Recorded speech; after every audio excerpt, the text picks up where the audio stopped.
Welcome everyone to the Zoom presentations for ALS 1000 2 p.m. class. We will get started right away. We have a list in the Zoom chat. Please load your slides and then we'll commence with the first presenter. Good luck, everyone. I know you've worked so hard and looking forward to hearing your presentations.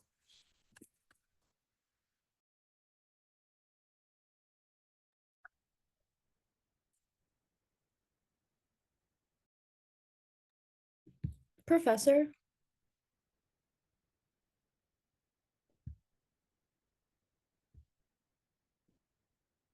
Can you hear me? Isabella, do you want to go first? Yeah, I was confused because you just said Do you want to go first? Yes or no? yes. Okay, please go ahead. Let me share my computer is very slow.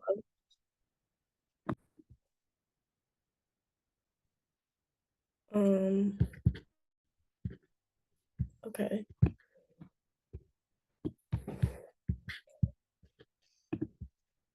Okay.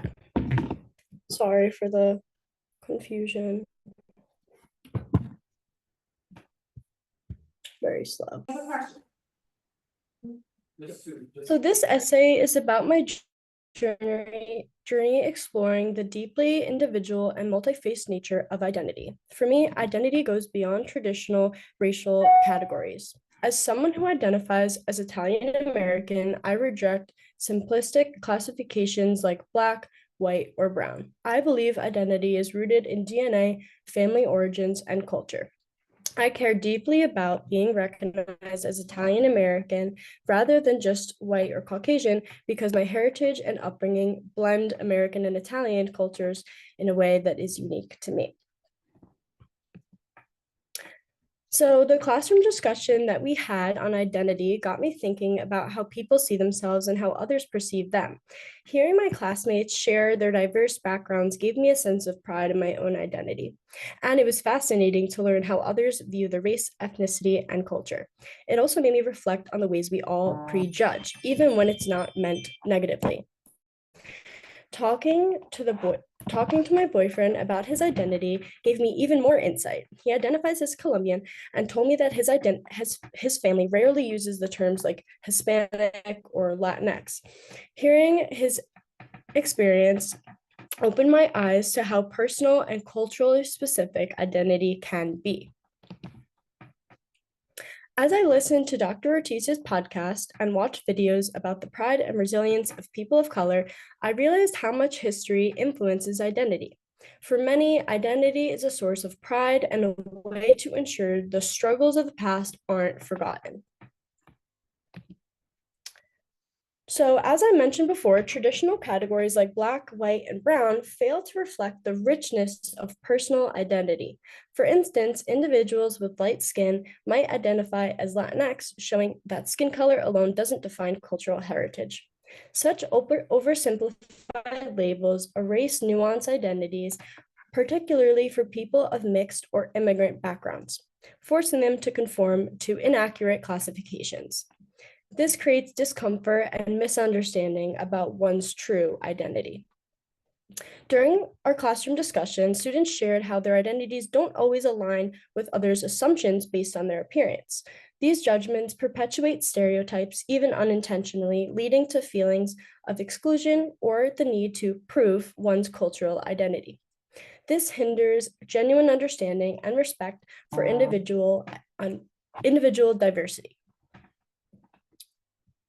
In a conversation with my boyfriend, he identified as Colombian rather than using terms like Hispanic or Latinx. These broader labels felt less personal and disconnected from his family's cultural identity. This highlights the tension between inclusive language like Latinx and the individual desire to center national heritage. It shows the need to honor personal and community-specific ways of self-identifying. Dr. Ortiz's podcast and the video, An African American and Latinx History of the United States, discusses how African American and Latinx identities have been shaped by shared histories of resistance to systematic oppression. The erasure of these histories minimizes the struggles and accomplishments of marginalized groups, but reclaiming them empowers communities to anchor their identities in pride and collective resilience. Younger generations, influenced by movements like Black Lives Matter, are pushing for more inclusive representations of identity in media, education, and in politics. Without proper representation, people may feel unseen or unvalued. However, increasing awareness fosters a culture of empathy and inclusion, reshaping how society views race and ethnicity.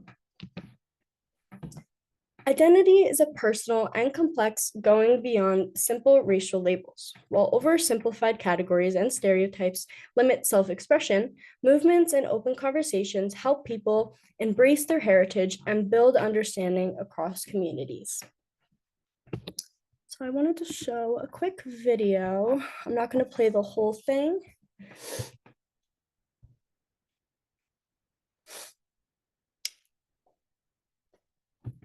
I'm only going to play about 5 minutes of it.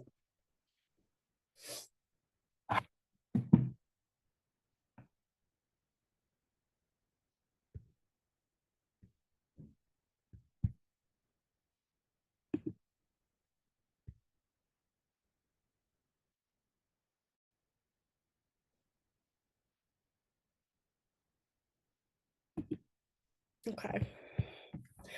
Sorry, my computer is extremely slow. My apologies.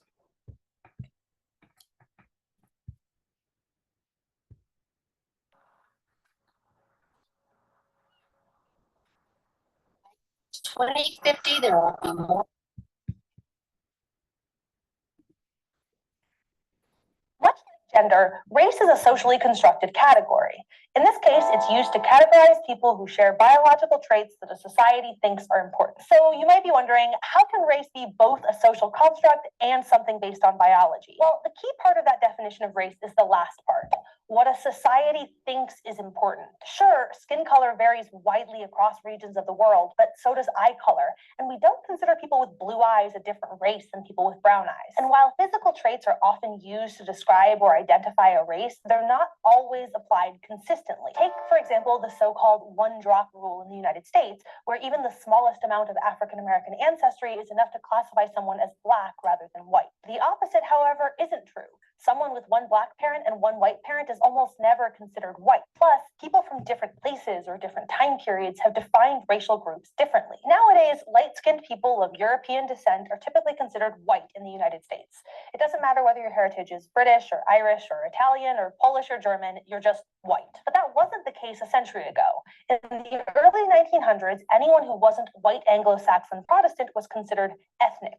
So, for example, if you were Italian or Irish, you weren't considered white. Likewise, today, being Jewish is often seen as an ethnicity in the United States, but Europeans are more likely to think of being Jewish as a race. So that raises the question, what's the difference between ethnicity and race? Well, ethnicities are socially constructed categories based on cultural traits that a society finds important, rather than strictly biological traits. Essentially, an ethnic group is a group that has a shared cultural heritage.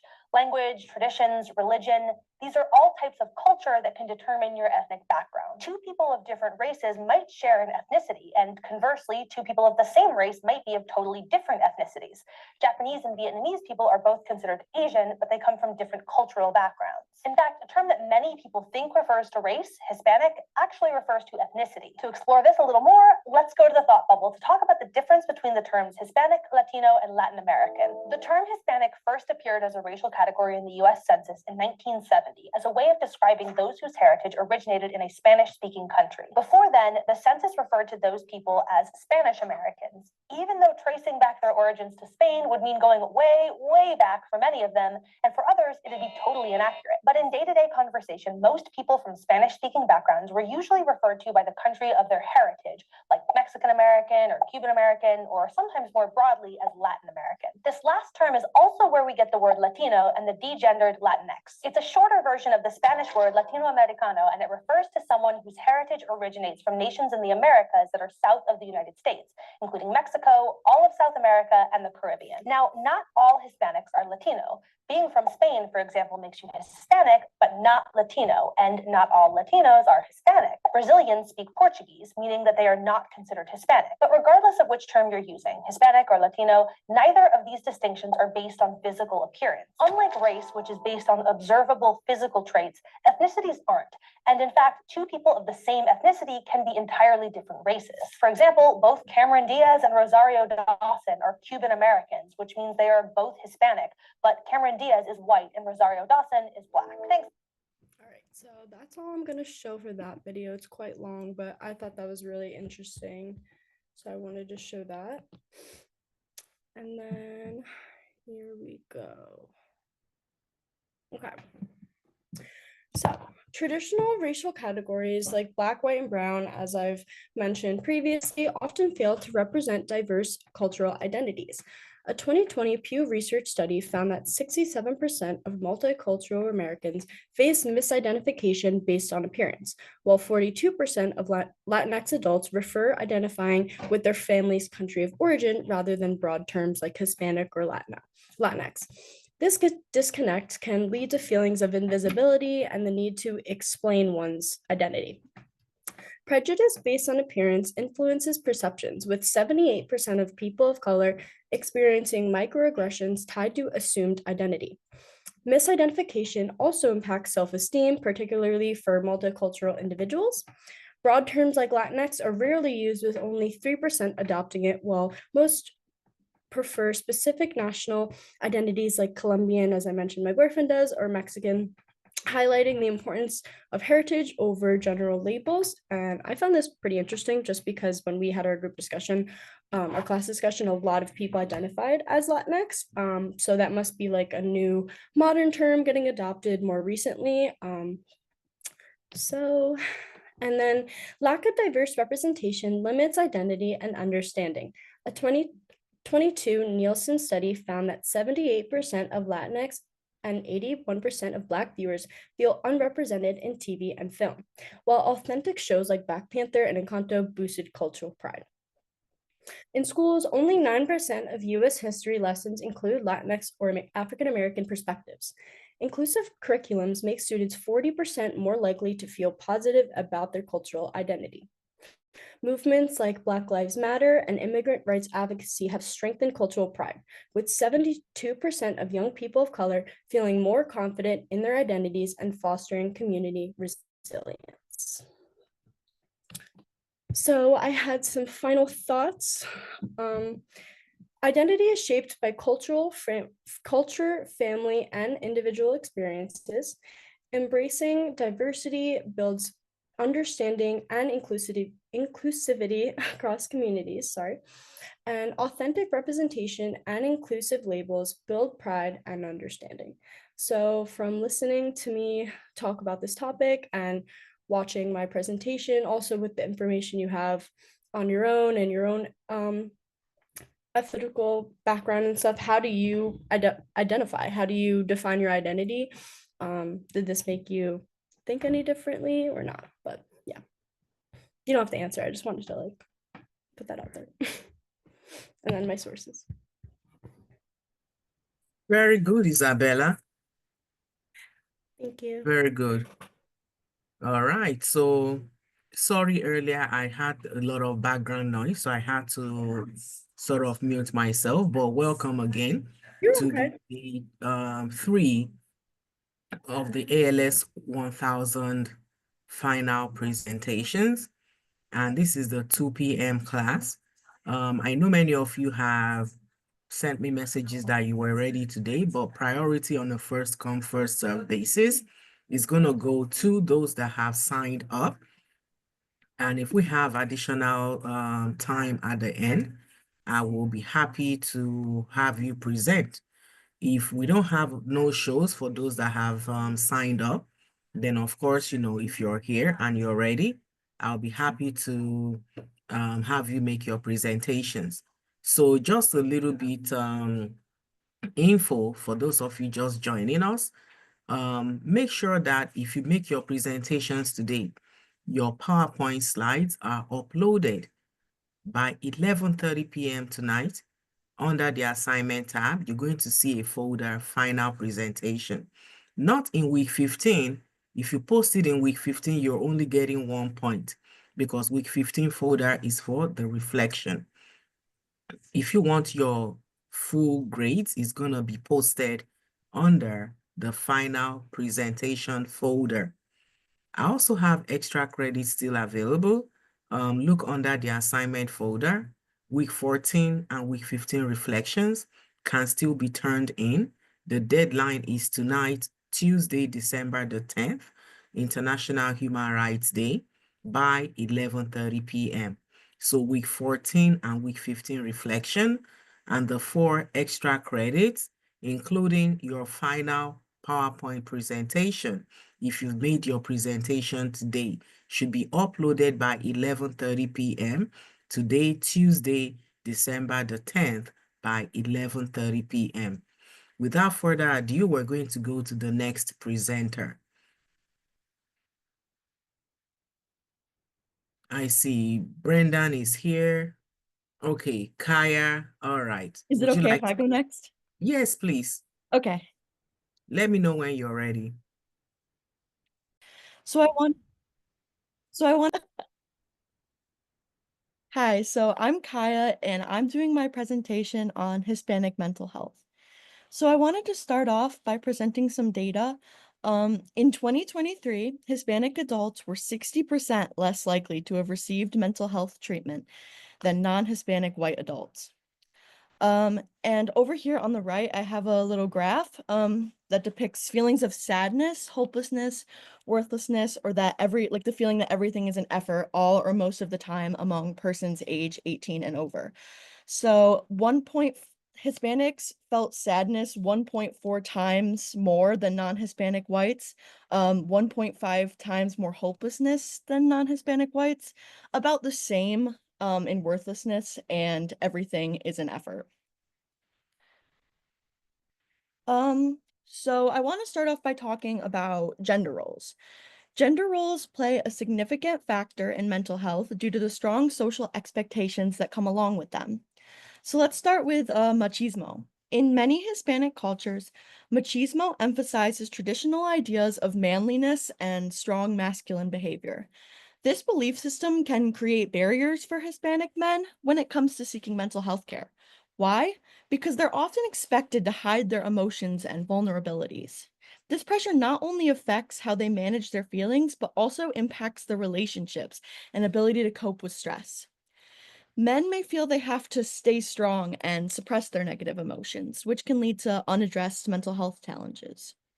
And on the other hand, women often face a different set of pressures.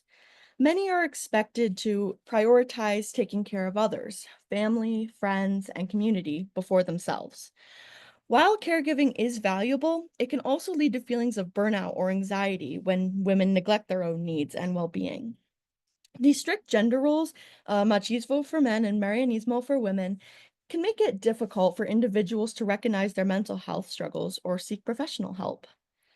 And a study from the Hispanic Community Health Study/Study of Latinos looked at how traditional gender roles like machismo and Marianismo are tied to negative cognitive emotional factors such as depression, anxiety, and hostility. And the findings were clear. Both machismo and Marianismo were associated with higher levels of these negative emotions, regardless of sex or specific Hispanic background. Okay, so now let's discuss how immigration impacts the mental health of Hispanic communities. Immigration can be a significant stressor. Many immigrants face challenges like cultural differences, language barriers, and discrimination. These hurdles often lead to feelings of loneliness, anxiety, and even depression. There's also the emotional toll of leaving behind the familiarity of home and loved ones. For many, this is compounded by the pressure to succeed, especially when they're supporting family members both in their new country and back home. That said, immigration isn't always detrimental to mental health. Many immigrants build new relationships and find supportive communities, which can help them adjust and eventually feel more at home in their new environment. However, external factors can make things harder. A recent study from Stanford University examined the effects of immigration enforcement on mental health from 2011 to 2018. And it found that foreign-born Latinos in the US experienced increased anxiety and depression during periods of heightened immigration enforcement, measured through federal detainer notices. So religion. Religion is another key factor influencing mental health in many Hispanic households. In these communities, it's common for people to turn to prayer, faith, or spiritual leaders instead of seeking therapy or professional help. Mental health challenges are often seen as tests of faith or spiritual struggles rather than like illnesses that require medical or psychological treatment. But for some, faith can be a source of strength and hope, helping them navigate mental health challenges without professional intervention. Religious leaders, like priests or pastors, may provide guidance and support as well. However, while this can be helpful, professional mental health care is still necessary for some individuals. Unfortunately, access to such care isn't always available or prioritized. A study from Rutgers University sheds light on this dynamic. Among Hispanics and Latinx surveyed, 44% believed that prayer alone could lead to mental health healing. Many participants shared how their Christian beliefs and helped them cope with sadness and anxiety. However, the study also revealed a stigma within faith-based communities, where mental health issues were sometimes viewed as a lack of faith or even being caused by evil spirits. So lastly, let's talk about the economic stressors on the mental health of Hispanics, particularly within immigrant families. So financial instability is a common challenge, often due to low-paying jobs, job insecurity, or underemployment. And these conditions can lead to chronic stress and anxiety as individuals struggle to make ends meet. For many, the burden doesn't stop there.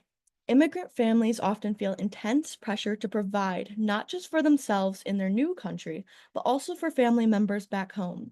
This dual responsibility can create overwhelming feelings of guilt, fear of failure, and financial strain. Limited access to resources like healthcare and mental health services only makes these challenges harder to address. For some, the constant struggle to provide can lead to feelings of hopelessness and depression. This highlights the urgent need for targeted support and resources to break down economic barriers and improve health outcomes in Hispanic communities. Um, Research underscores the strong connection between economic inequality and mental health. Factors like unemployment, low income, poverty, debt, and inadequate housing are consistently linked to worse mental health outcomes. Marginalized groups who already face social exclusion, discrimination, and trauma are particularly vulnerable. Studies even show that societies with greater economic inequality experience higher rates of mental illness, and economic downturns can severely impact people's mental well-being. So, an important figure that I wanted to mention was Dior Vargas. So, Dior Vargas is a prominent mental health advocate, speaker, and activist known for her work in promoting mental health awareness, particularly within communities of color. She is known for founding the People of Color and Mental Illness Photo Project. And this project aims to address the lack of representation of people in color in mental health conversations and media.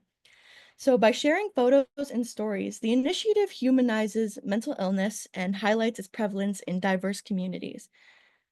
So, I do have a short little video kind of describing what the project is, if I can get it to work.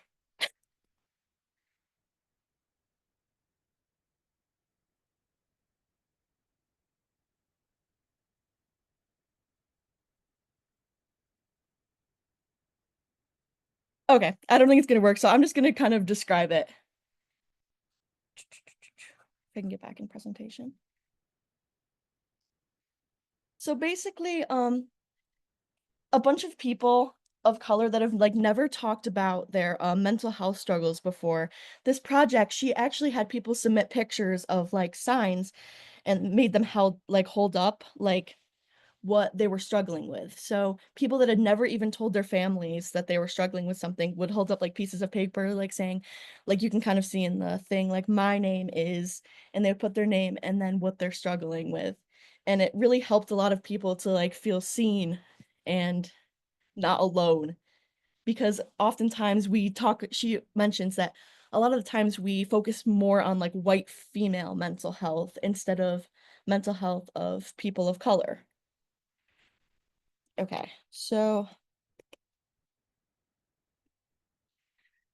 to conclude my presentation, I want to mention first that underrepresentation matters. Mental health issues in Hispanic and Latinx communities are often overlooked in the media. This lack of visibility leaves critical stories untold and contributes to misinformation about these challenges. Second, there are stigma and cultural barriers that make addressing mental health even harder. So, what can we do to help? I believe it is important to first make the issue known and begin to normalize discussions about people of color's mental health, challenge the stigma, and push for equitable care that respects cultural identity. And then these are my sources and some helplines. You have 1 minute. Okay, I'm gonna try to get the video to work.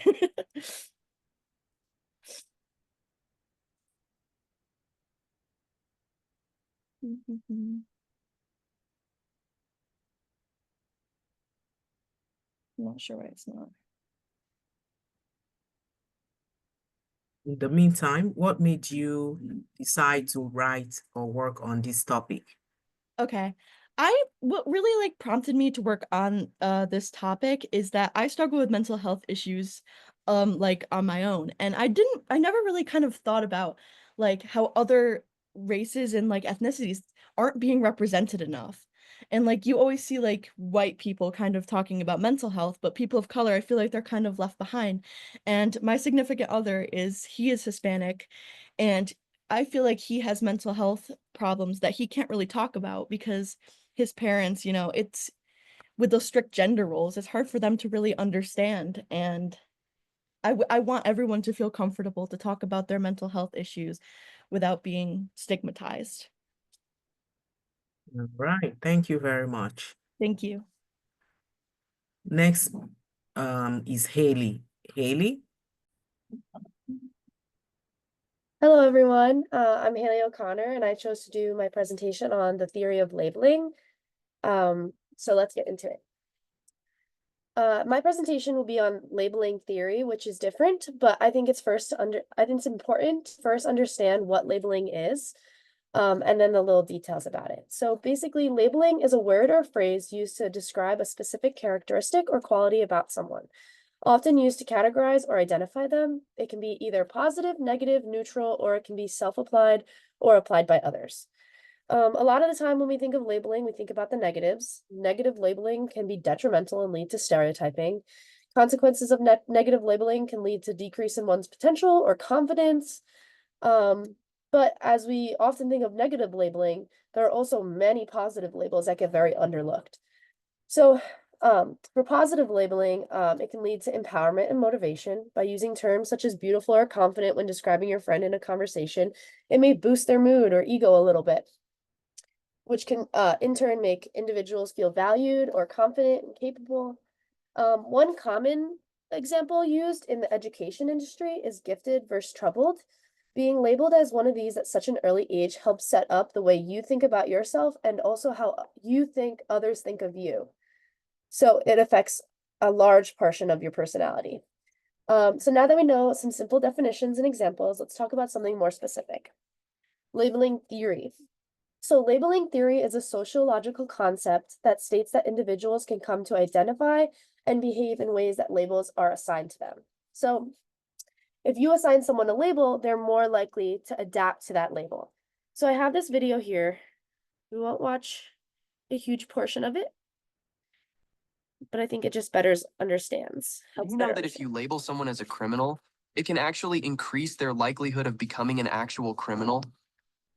This idea is central to something called labeling theory. Labeling theory is a concept in sociology that explores how the labels society gives to people can shape their identity and behavior. Developed in the 1960s by sociologists like Howard Becker and Edwin Lemert, it focuses on the idea that being labeled as something like a criminal or a delinquent can influence how individuals see themselves and how others treat them. Imagine two students, Alex and Jamie, both caught cheating on a test. The teacher labels Alex as a cheater and punishes him harshly, telling everyone about his actions. Alex starts to believe he is a cheater and continues to engage in dishonest behavior because that's how he thinks people see him anyway. On the other hand, Jamie is given a warning and a chance to redeem himself. The teacher believes Jamie made a one-time mistake. Jamie works hard to prove that he is honest and trustworthy, and eventually, people forget about the incident. This situation highlights two key ideas in labeling theory: primary and secondary deviant. Okay, so that was just the gist of it. A lot of the times when we talk about labeling theory, we talk about criminology, which is the study on why criminals are criminals. We do that because it's the biggest group that we can collect data on that are labeled and can affect them. It's really hard to find another group of people, so we usually focus on criminology or the study of mental health. So yeah, these are 3 studies relating to labeling theory. In my presentation, I chose to look at articles and studies relating to it and then all of its findings. So this is study 1, 2, and 3. 2 of them talk about juvenile delinquency and how that affects your mental health and the way you view yourself. And then one of them is a mental health recovery article. So for study 1, the study 1, they aimed to test how being labeled as a juvenile delinquent, JD for short, impacts self-sentiments, self-evaluation, which is worth, self-potency, which is power, and then self-activacy. So they're aiming to see how being labeled as a juvenile delinquent affects you and how you view yourself, how you view others, and how others views you. So in this study, they took 566 youth individuals with a mix of those with educated as juvenile delinquents and some of those who are not. They measured them in self-sentiments at 5 points. So they measured them at entry to the program, 3, 6, and 12 months during the program, and then once after college enrollment. The program is basically just a juvenile delinquency program to help reorder them back into learning how to function in society. And then these bullet points basically show the specific techniques. I'm going to briefly go over them just because I'm not sure how much time we have. So the OLS is a 2-stage least squares regressions, which were applied to test the relationships between juvenile delinquency and self-sentiments. And then diagnostic tests were conducted for heteroscedasticity and robust standard error. So basically, they ran a bunch of experiments and interviews to see how they viewed themselves, and then the results. So self-sentimency, juvenile delinquency, the label was negatively associated with self-evaluation. So they think less of themselves if they're labeled as juvenile delinquent. And they think it was positively associated with self-potency. So that means they feel like they have more power. Even though they have lower self-worth, they feel more power within themselves. And then positive to association with self-activity means that they are more likely to take steps to better their future on their own, rather than with a program or with outside help. They work better on their own. Gender effects, they found that females actually tested more positively than males. So females are more likely to have a higher self-worth and higher self-ego than males in this situation. And then age effects. One of the age effects that was really interesting is that older participants displayed lower self-activity scores, aligning with patterns of age-graded identity. So basically that's saying that if you are an older participant, you're less likely to take steps to better yourself on your own. You're more likely to take steps to better yourself with outside help. And then the time variation, they found that college attendance appeared to dampen the negative sets of the delinquency label. So if you do attend college, you're more likely to forget about that mindset of being a juvenile delinquent or feeling that you're a negative person or stuff like that. So that was pretty interesting. The higher your education was, the less of those effects that remained. So for the next study, this one is a study on major mental health concerns. It explored the role of diagnostic labeling in the self-perception and recovery process of individuals with mental health. So it's testing to see how, when you are labeled with a severe mental condition, how does that affect you and your mental stability? So they took 19 individuals with conditions like schizophrenia, bipolar disorder, and major depression. And then they examined them to see how they were before, after, and how they are now. So the recruitment process, they had to find individuals who were diagnosed with either disorder. They had to score at least a 7 out of 10 on the recovery indicators, but lower than a 1.5 on the symptom checklist. So basically, they had to score high enough where they were functioning in society and they can live by themselves, they can take care of themselves, but they still had to score low enough where they were having severe symptoms. And then data collection. They had semi-structured interviews to explore participants and experiences with labeling and its impact on self. So they interviewed them to see how they were feeling, how they felt about themselves before and after, and how they feel about recovery. The results were really interesting. So they had less of a percentage and scientific data approach of it. They had just two more perceptions. So they found a really strong negative perception and a really strong positives perception. So for the negative, many participants voiced negative opinions, particularly regarding stigmatized identity associated with mental health diagnosis. And they described feeling dehumanized and different from others, as the labels made them feel less human or whole. Stigmatization from society and peers was a major issue, and some participants feared that they would face discrimination or rejections from it. So if they were diagnosed with schizophrenia, they feared that, they feared that people were going to think that they were crazy, or that they fall into the perceptions that people have made schizophrenia feel like. A lot of the time, society is afraid of certain conditions, so then they start to make negative connotations over them. So that's what the negative perception feels like. On the other hand, they had a strong positive. So some of the participants described the benefits of receiving a diagnostic label. It helped to validate their experiences, improving clarity on their condition. The diagnosis helped to explain their symptoms and offered a sense of relief and validation, with some participants feeling that their struggles were not their fault. And in addition, the diagnosis provided hope for recovery. Some participants expressed that they feel trust in the experts to help treat their care or maybe even cure it. So obviously two very different sides of it. The mental health study focused on the way that they believed themselves after they were labeled.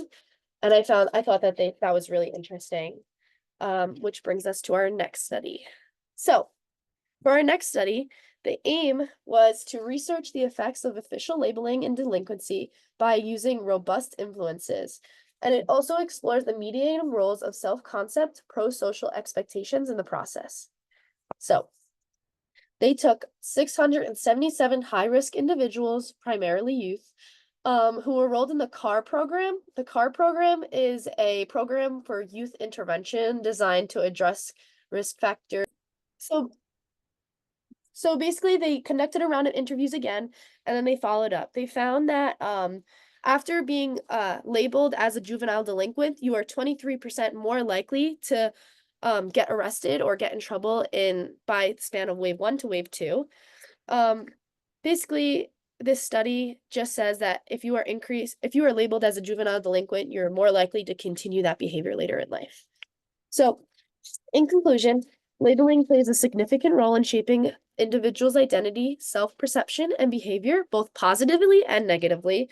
In many situations, it's very easy to talk about criminology and mental health because that's the two more extreme, positions. But it can be for anything. If you are labeled as tall or short, that affects how you see yourself, whether that's good or bad. You might want to be tall, you might not want to be tall. And yeah, so how we can do better. So we can encourage empowering labels. So we should be aware of what we're saying and start using more positive language when we're speaking about others, because that can help their confidence. Affirm and encouragement.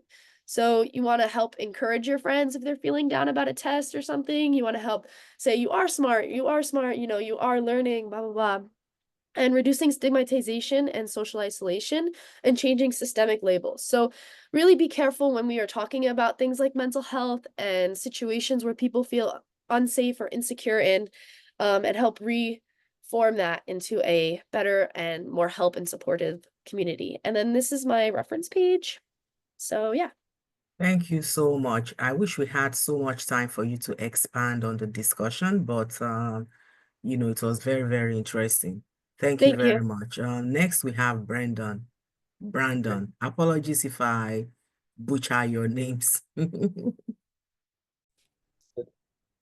Today I'll be talking about gender, images, and music.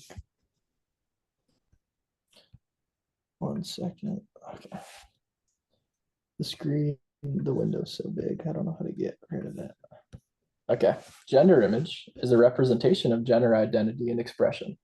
Artists express their gender images through their songs. They can use either conventional stereotypes or challenge those ideas in new ways.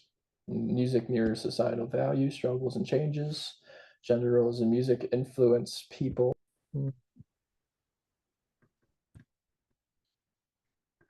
So does this work if I do this?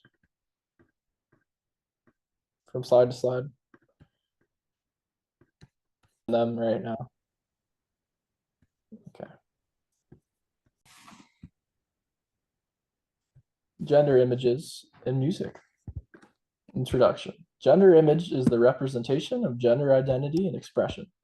And musical artists express gender images through their songs. They can either use conventional stereotypes or challenge those ideas in new ways. Music mirrors societal values, struggles, and changes. Gender roles in music influences the artist's audience perception of identity and social norms. And as I've previously stated, music can either challenge stereotypes or reinforce harmful gender roles. 2 roles of music in gender representation. First up is artists reinforcing traditional roles. Most male rappers, Lil Baby, for example, Lil Baby and A$AP Rocky, they're hyper masculine and use misogynist lyrics to glorify violence and materialism. They usually objectify women and promote disrespectful attitudes toward them. This often goes hand in hand with toxic masculinity, where traits like aggression, dominance, and emotional repression are glorified as signs of real manhood. Most country artists, they celebrate traditional family values, but reinforce narrow gender roles. Their traditional values often portray gender roles with men as strong, stoic providers and women as nurturing, supportive figures. These gender stereotypes are reflected in many songs where men are depicted as the protectors and the women as the caretakers or romantic partners, or vice versa if a girl's singing. Artists that challenge traditional roles, challenge traditional gender roles. Nicki Minaj and Cardi B, along with female rappers. They promote empowerment, independence, and sexual agency in rap music. They use their music to challenge stereotypes and inspire others, especially in a genre dominated mostly by males. Chappelle Roan, another indie artist like her. She promotes inclusivity in the LGBTQ movement. She hit the hearts of many of her fans when accepting the award for Best New Artist at the VMAs, when she said, "I dedicate this to queer and trans people. And for all the queer kids in the Midwest watching right now, I see you. I understand you because I'm one of you. Don't let anyone tell you that you can't be exactly who you want to be." She and many others like her preached about the empowerment and justice of the LGBTQ community, which resonated with many of her fans and fans of music in general. And then Bob Dylan and folk musicians.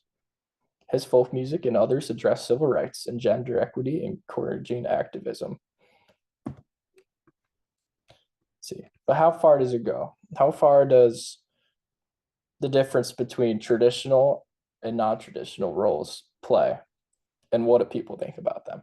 I could say that Taylor Swift reinforces conventional gender roles.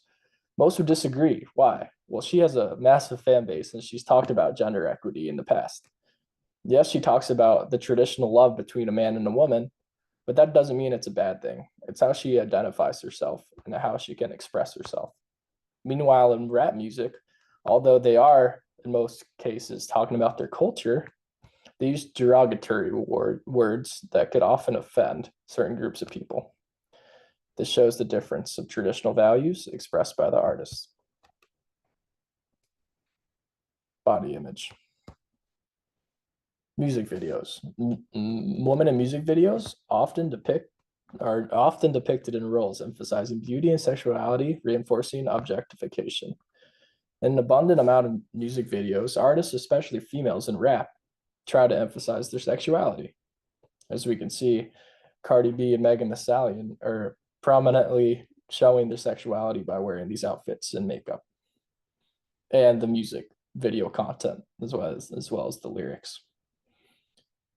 The same two women, Cardi B that I spoke on before, empower women, but also create songs and music videos that radically emphasize unrealistic body image. This could be viewed as a bad thing or as a sign of their confidence in their own skin. And then men in music videos, they're dominant, aggressive, stoic, strong. They promote toxic masculinity, limiting emotional vulnerability. Let's see. Men are usually characterized as dominant figures in music videos and in rap, traditionally surrounded by half-naked girls. These portrayals make it difficult for individuals to break free from these constraining norms, but also may portray a lifestyle that their audience is inspired to have. So there's two different sides to it. There's an inspiring side, and there's a bad side, something that's very unrealistic for the audience to have. Music videos continued.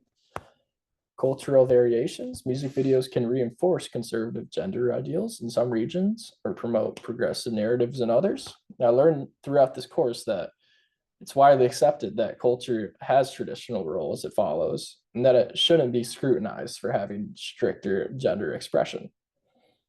And religion plays a huge part in this. Let's see.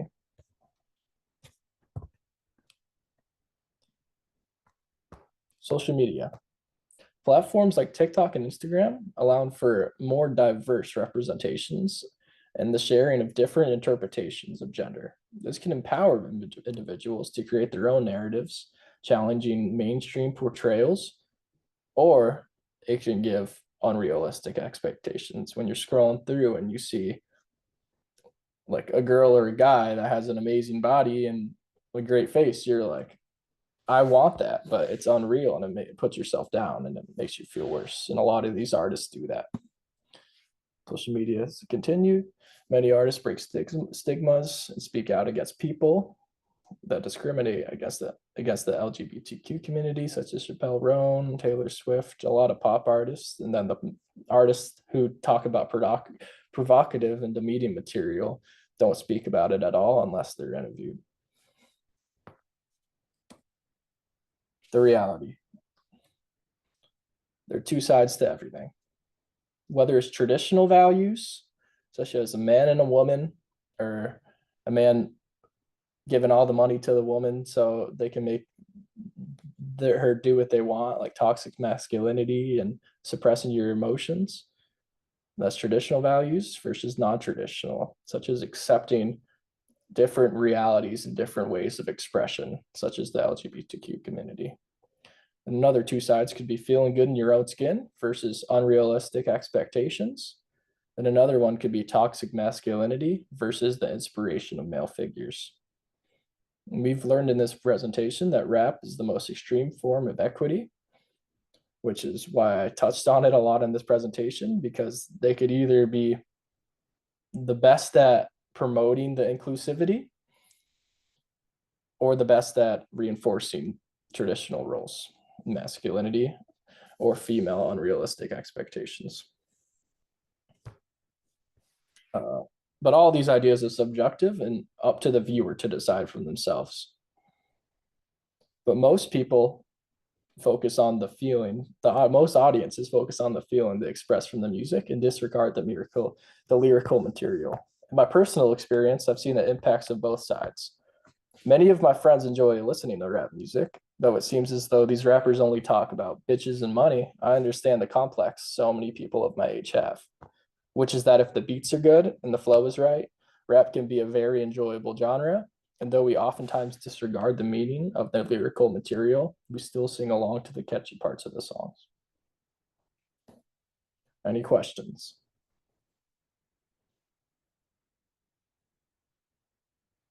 No?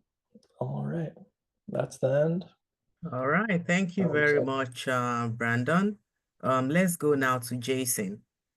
And while Jason is coming up, it's also a reminder, again, that by 11:30 p.m. tonight, Tuesday, December the 10th, please make sure that if you've made a presentation today, that you upload your slides into the assignment folder tab, final presentation. So into the assignment folder, final presentation. You're going to find the final presentation folder under the assignment tab. Please, by 11:30 p.m. tonight, make sure that everything is in there. Also, I'm accepting week 14 and week 15 reflections, as well as the 4 extra credit that I uploaded under the assignment tab. You have until 11:30 p.m. tonight, Tuesday, December 10th, to upload everything. Any work after 11:30 p.m. tonight will not be graded. Best wishes as you, present your final research. Best wishes as you're upcoming in the next few days to make your presentations, and best wishes with the rest of your finals. So we will, without further ado, go to the next presenter. Jason, you're up. All right, so I'm Jason, and this is the I did my project on the military involvement in the Afro-Latinx culture. So just a quick overview. The military has influenced Afro-Latinx identity across history. Just some themes that it includes: forced conscription during colonialism, participation in independence movements, and ongoing roles in national and international militaries, the duality of oppression and empowerment, and then why it matters. Examining this topic helps us understand broader issues of race, identity, and equity in Latin America and beyond. And then right there is just a brief like timeline of the military in Latin America. All right, so the colonial period. Afro-Latinx individuals were forcibly recruited into militias to defend colonial interests. They often served as enslaved laborers for military campaigns. The conditions were very harsh with minimal recognition. They didn't really get recognized for what they did.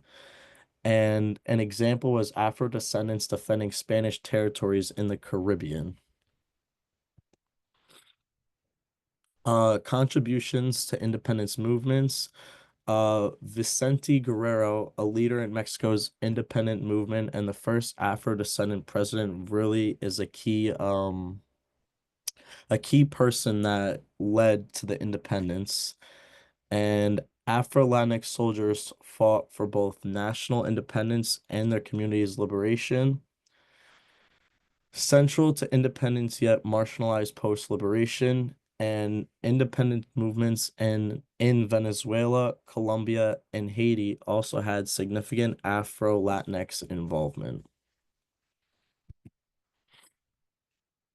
Some post-colonial challenges. Entrenched racism limited the upward mobility of Afro-Latinx soldiers. An example is Brazil under military dictatorship in from 1964 to 1985.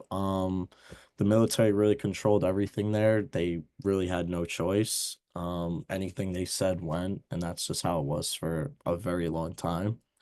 Afro-Brazilians were underrepresented in officer roles, and social hierarchies persisted in military institutions across Latin America. So basically, like the higher up on the hierarchy you were, the more power you had, obviously, and that came with the different ranks you were within the military. So the higher up you were, basically they just controlled everything and you didn't have a say against that whatsoever. Okay. And then opportunities in the military here within the United States, you have economic and social benefits, salaries, access to healthcare and education. Example, Cuban Revolution's emphasis on racial equity in the military, and contrast ideals of equality versus lingering systematic prejudices. So just military and just a quick comparison between military and civilization. Pay, the military gets basic pay and special pay with tax advantages. Civilians, no tax advantages. Healthcare, the military gets several options, including full coverages. Civilians, depends on the employer. Often you must pay your own or pay partial amounts and co-pays.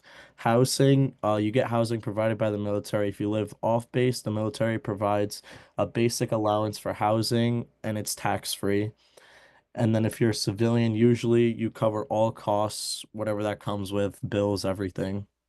Insurance, comprehensive life insurance, which is all free. Um, and then employers may or may not have insurance plans depending on where you work. You might have to cover it all, you may not. Education, the GI Bill, graduate education for officers, they all get education for free. Civilians, industry or company specific. Otherwise, you must pay for it, such as like coming to college, we all have to pay. Um, Vacation, 30 days guaranteed per year for the military. And for civilians, it varies. Most employers start you with 10 to 14 days with little increase until you have worked several years. Hours, occasionally work weekends, but you're on call usually 24/7 for basically the whole year. Full-time jobs usually are only 35 to 50 hours per week, with a lot of people getting the weekends off, but it really varies. And then opportunities for advancement. The choice is yours if you would like to advance higher up in the military or not. You can stay where you're at, or you can continue to go higher and higher. And then in small companies, you may not have much opportunity. In larger companies, you may have opportunities, but often have to work to longer. You have to work longer hours. And then retirement, most can retire after 20 years of active duty service. And then for regular jobs, it varies. Most employers will require you to work 35 or more years before retirement, which is really a lot of time. Okay, and then Afro-Latinx representation in the U.S. military. The U.S. military is a significant institution for many Afro-Latinx individuals, offering pathways to social mobility and economic stability. Things that motivate them to join are economic opportunities, education benefits through programs like the GI Bill, and fast-track citizenship for non-citizen enlistees. Around 16% of active duty U.S. military personnel identify as Hispanic or Latino, including Afro-Latinx individuals, and approximately 40,000 immigrants, many of Afro-Latinx descent, serve in the U.S. military each year. The exact proportion of Afro-Latinx is challenging to pinpoint, but it is significant within urban and immigrant-heavy recruitment areas. Some challenges they face, systematic racism and discrimination within military ranks. Identify complexities balancing Afro-Latinx heritage with expectations in a predominantly white institution. And disparities in promotion and leadership positions. Notable contributions, Afro-Latinx soldiers have served prominently in recent conflicts, including Iraq and Afghanistan, highlighting their dedication and resilience. And examples, some jobs that they do, they have military interpreters, cultural advisors, and medics from Afro-Latinx backgrounds have been critical in U.S. operations abroad. And then here's just a little graph of the Hispanic or Latino people that make up a bigger proportion of the US military. And this is from 2022. So back then it was only, you can see like 19 of the US population and then the rest was that, but it's definitely increased over time. Where it's just increasing more and more and more every year with more more representation from the Hispanic or Latino community within our military. And then I have a video. Oh. I don't think the video is gonna work, but basically the video is it just talks about how the biggest challenges they face, about how they can't really rank up or anything, and they join the military and they usually just stay like where they are, and it's really hard for them to rank up, and they face a lot of challenges coming from the higher ups where and they can't really do anything about it. That's just like a short little overview of that video there. And then some resilience and resistance. Afro-Latinx communities leverage military service for employment, so they really use it for, they try and take advantage of what they can because it really can help them. Modern activism addresses historical injustices demanding reform. An example of that is the Afro-Brazilian movements for recognition and accountability.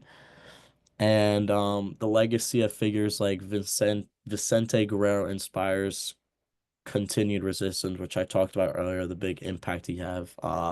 People still look after that today, and it has really impacted some communities.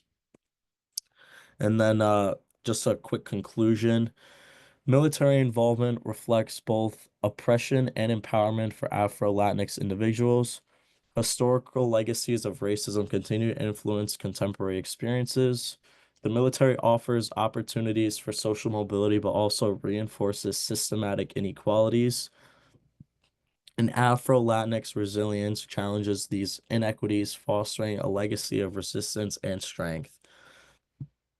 And then why I chose this topic, I've always been interested in history and the way it has shaped things today. And the military stood out to me because of the role it played in history and just the way I can connect to it with the many people I know within the military today. And then those are just all my references. Very good job. You kept it right on target. Very good. Next Thank we you. have Harold.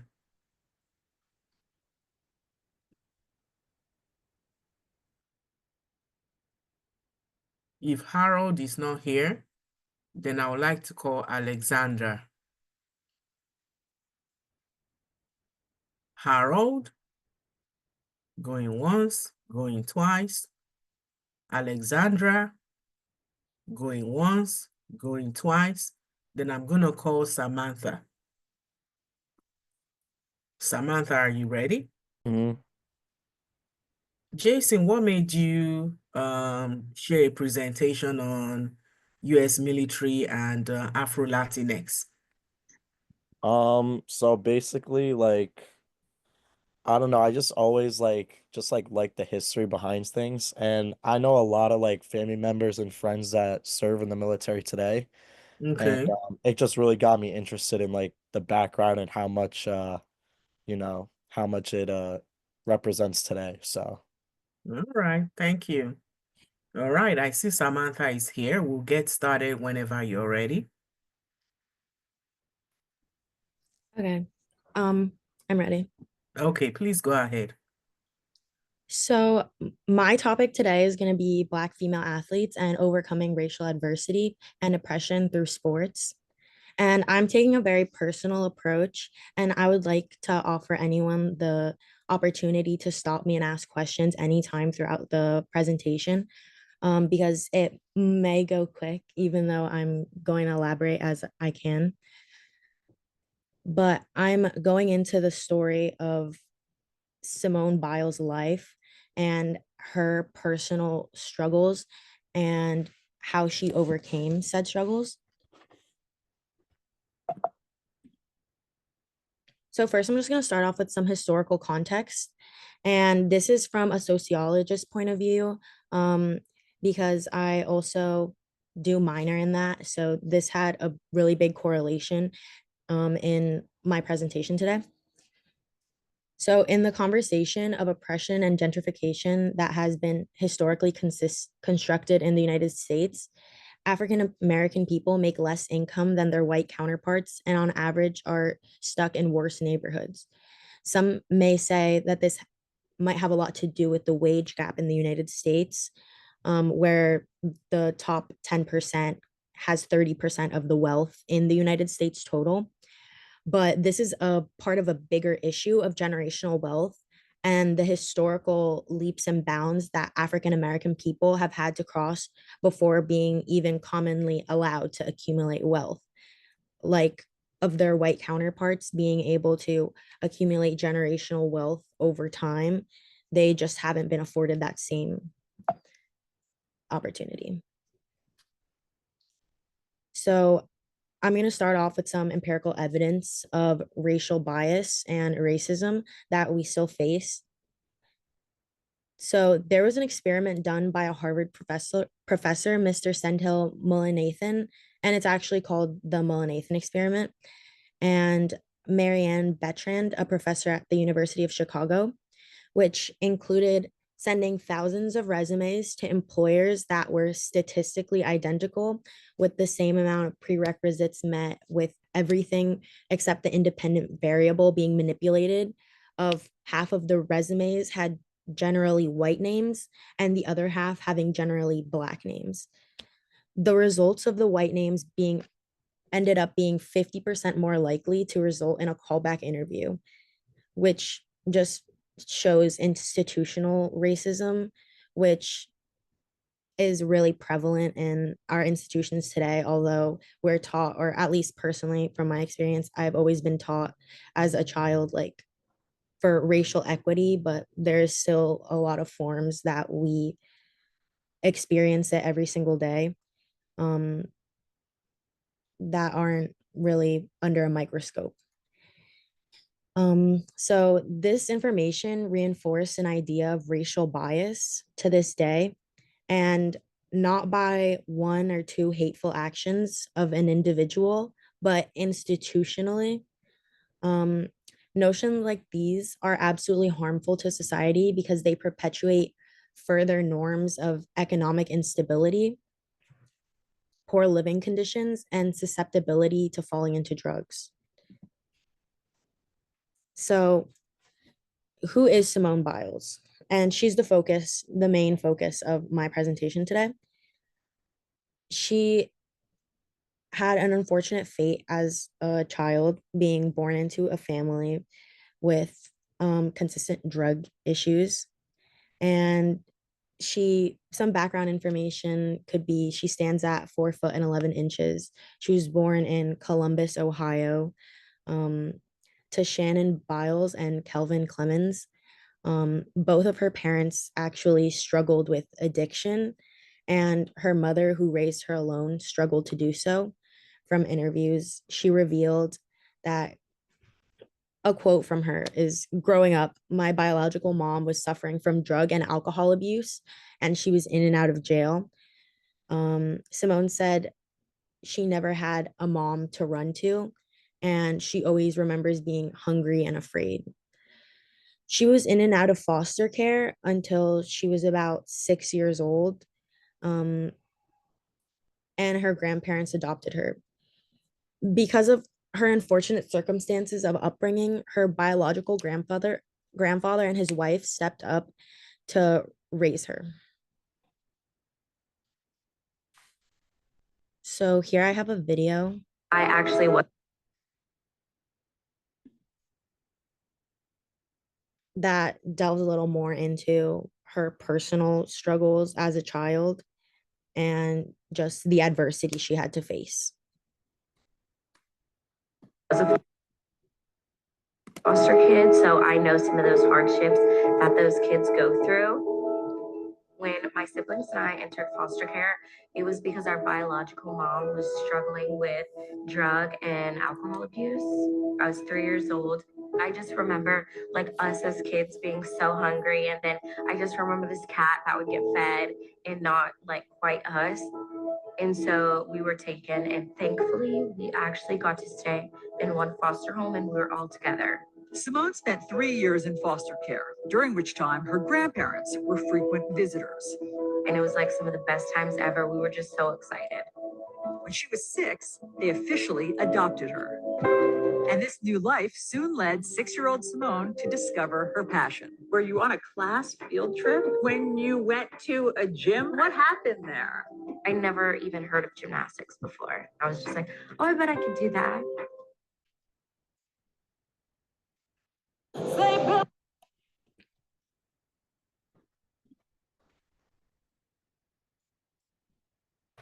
Okay, so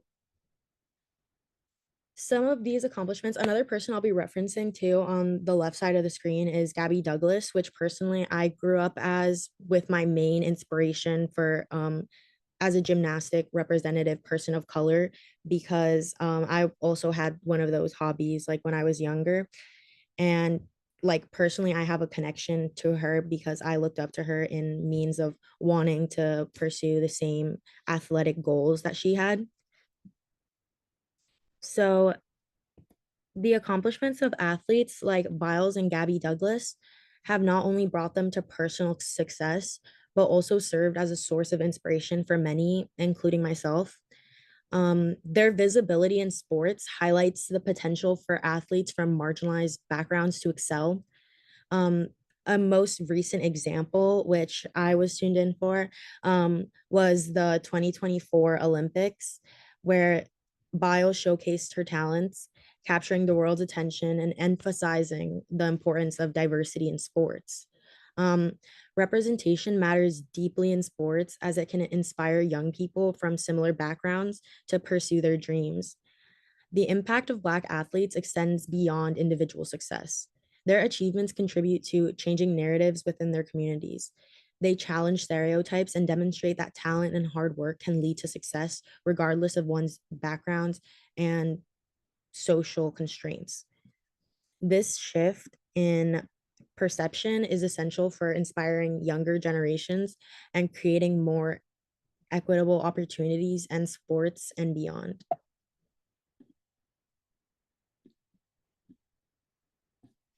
So now I'm just going to go into the impact of representation, and I'm going to share some statistics with you guys about the effects on the Black community and the inspiration that Simone and Biles had on their communities. At the NCAA Division Level 1, that's the highest division that you can go for any type of like athletic accolade. It increased from 7% in 2012 of Black athletes. And 2012, to put this in perspective, is when Gabby Douglas received her Olympic all-around title in London in 2012, which was like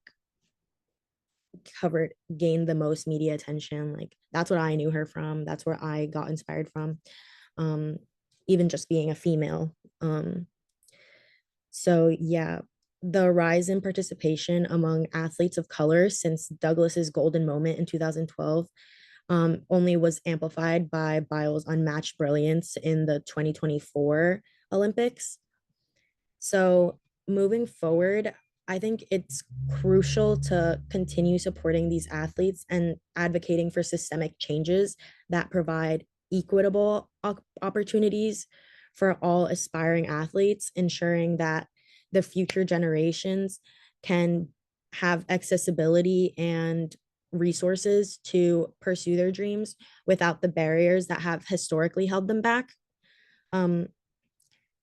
And I just wanted to share this one last quote with you guys to really emphasize the effect that, or the mindset that Biles and Douglas can have on young women of color specifically targeting their communities, can have on in a role of inspiration. So Simone has opened the eyes to so many women of color saying, hey, you can do this too. And that was said by her co-coach in the Olympics. And then I have my cited work. And if there's any questions, then I'd be open to answering them now. You have 1 minute.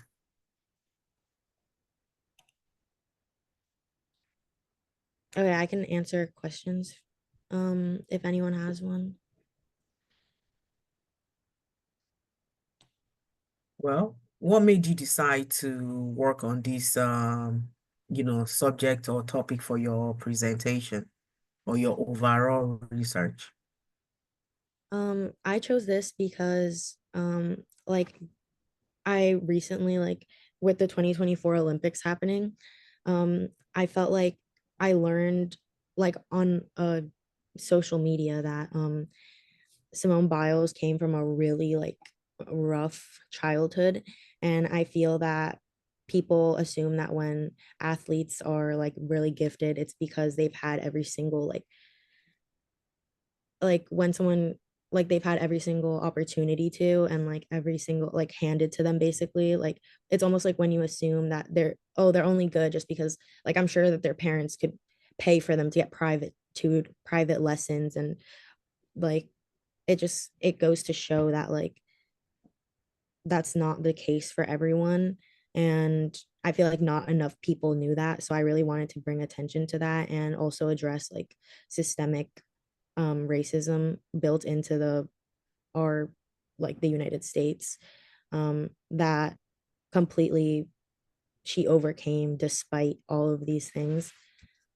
And I just thought that it was really important and inspiring, and also relating back to Gabby Douglas. Like when I was like 7, 8 years old, in 2012, I looked up to her massively, and just I always had an admiration for uh I mean Black gymnasts because of their willingness and the inspiration of that Biles had on me. So I wanted to let more people know, and I thought that it was worthy of like a presentation. Very good job. Thank you so much.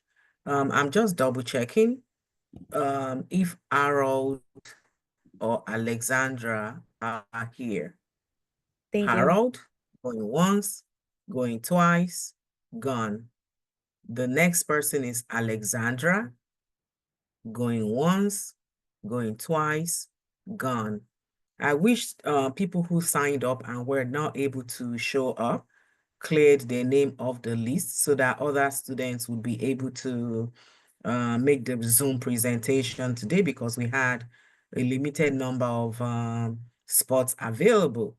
So, it's very unfortunate. I could have been able to allow maybe 2 or 3 more students to go ahead with their presentation, but seeing that those spots were taken, it deterred other people from signing up because, there was no more space available. So here's the deal. On Thursday, we're gonna have, oh, sorry, for this 2 p.m. class, we have our presentation. It's gonna be for 2 hours, I believe, in the same classroom.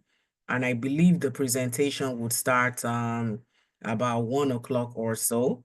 If you did not sign up, you're not gonna be able to make your presentation. And again, there's a limited number of availability. I believe on Tuesday, we're gonna have 12 people. And if there's a spot, if someone cancels and you were not here previously, I will, let you sign up. But otherwise, unfortunately, we have no more days to make the presentation. If you didn't start last week, if you didn't make the Zoom presentation today, because on Thursday, there are no classes, there are no sessions for the 2 p.m. class.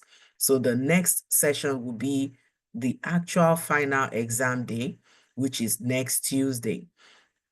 Again, for those of you who made your presentations today, please remember to upload your slides before 11:30 p.m. tonight.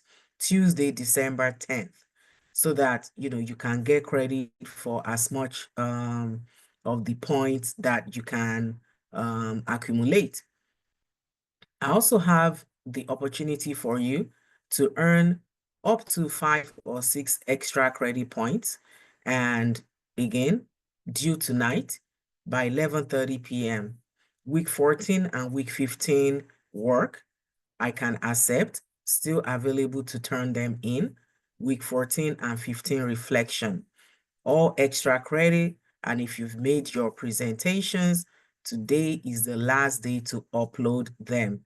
If you made your presentations last week, maybe you missed the announcement. And if you made your presentation this week, you must by today, Tuesday, December the 10th, by 11:30 p.m., upload your work. Otherwise, I will not touch those work submitted after 11:30 p.m. The only students that I'm going to accept work after 11:30 p.m. is if you're in my 11:30 a.m. class and you're going to make a presentation this Thursday, December the 12th. Or if you're in the 2 p.m. session and you'll be making your presentation next Tuesday. All right, so wishing all of you the best for your finals. I know you worked very hard in this class, very impressed with all the papers, all the group presentations, the reflections, and of course, your presentation. I hope that you're going to continue the experiential learning in the ALS communities and know that whatever impacts one person in one community impacts us all. With that, I wish you a happy Human Rights Day and best wishes on your finals. Thank you, everyone. Thank you. Have a good day. You too. Bye-bye. Thank you. Have a good God day. bless. Happy holidays. Hi, I'm Jennifer, and I'm doing a project on race, gender, and the legal system. So the outline of this presentation, we'll be talking about 3 different topics: racial discrimination, gender inequality, and intersectionality, which is the mix of both of them combined. So from background information, the negative effects of race, gender, and the legal system are deeply rooted way back into history. They're shaped by systematic inequalities and legal precedents and societal norms, and they have evolved greatly over time. These effects are often interconnected and reflect on broader patterns of discrimination, marginalization, and oppression. And now I'm going to give you some background information on how race, gender, and the legal system have intersected in a lot of various ways. Racial discrimination, over policing in communities of color. People of color, particularly Black and Latino individuals, are disappropriately targeted by law enforcement. This basically means that they will over patrol in communities of people of color. And when they do that, this is reflected in higher arrest rates, increased surveillance, and there is a greater likelihood of police using force. The over policing has contributed to a lot of criminalization and incarceration in these neighborhoods. Discriminatory sentencing, racial disparities are evident in sentencing, with people of color often receiving harsher sentences than their white counterparts of similar crimes. This is compounded by biases that exist in judges' decisions. And usually this means that they will be sentenced to prison longer, or they'll get harsher punishment or fewer opportunities for parole. Unequal access to legal representation. People of color, especially in marginalized and diverse communities, will lack access to quality legal representation. Basically, when you are convicted of a crime and you don't have enough money to have a lawyer, or you don't have one, they will give you a public defender. And these public defenders have a lot of other clients to work with. They're overworked. So they're overburdened, and they're very under-resourced. So this means that there will be not great outcomes for people who are incarcerated. because of the lack of evidence and information that they have. And this is usually the case for racial minorities. Here are the statistics from the Bureau of Justice Statistics. These are the statistics from incarceration in 2019. So in 2019, 1,096 African Americans were incarcerated, 547 American Indians, 214 white people, 525 Hispanic, and 46 Asian. And that's the chart on the right where you can see the total prison incarceration rate, 419 per 100,000. So the results of this, African Americans make up about 13% of the US population, but they represent a total of 33% of the total incarceration prison population in the US. A study by the NAACP found that 1 in 3 African American boys born today can expect to be sentenced to prison, compared to the 1 in 6 Latino boys and the 1 in 17 white boys. In 2019, Black Americans were 5 to 6 times more likely to be incarcerated than white Americans. And here is a video. Hold on. ESPN Plus content is now on Disney Plus. Looking forward to being on the same team with you. The greatest stories live here. Let me see. Go on. There, you can see it now?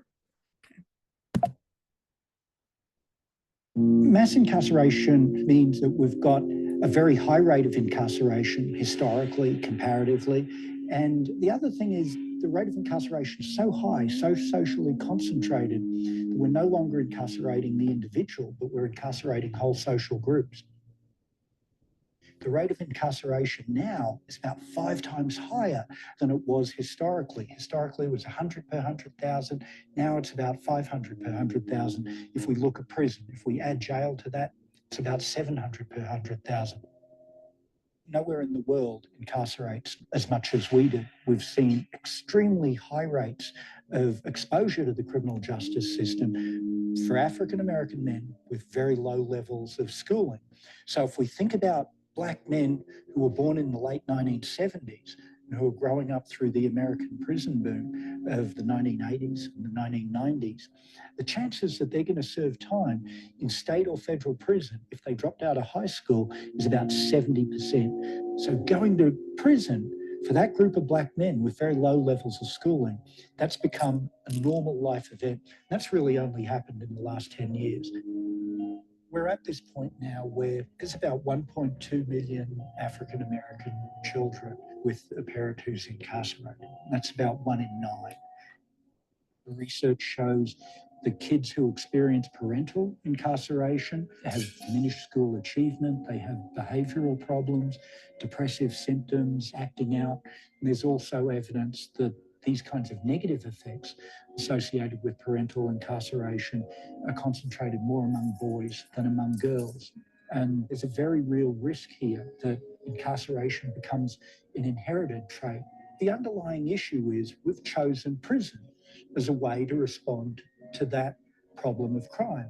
And there are a whole variety of ways that we could have chosen to respond to that problem of crime. We've chosen the response of the deprivation of liberty. And we've chosen the response of the deprivation of liberty for a historically aggrieved group whose liberty in the United States was never firmly established to begin with.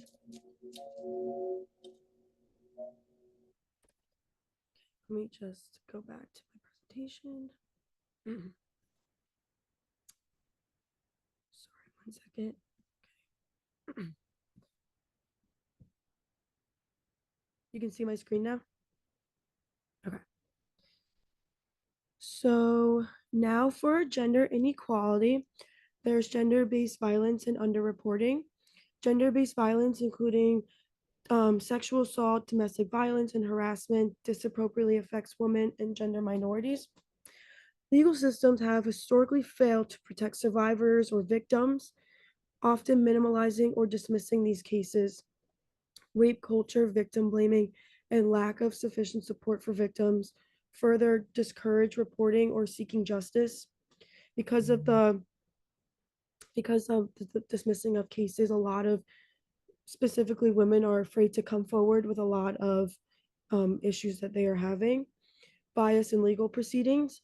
Gender biases in the legal system can result in unfair treatment of women and gender minorities, particularly in family courts.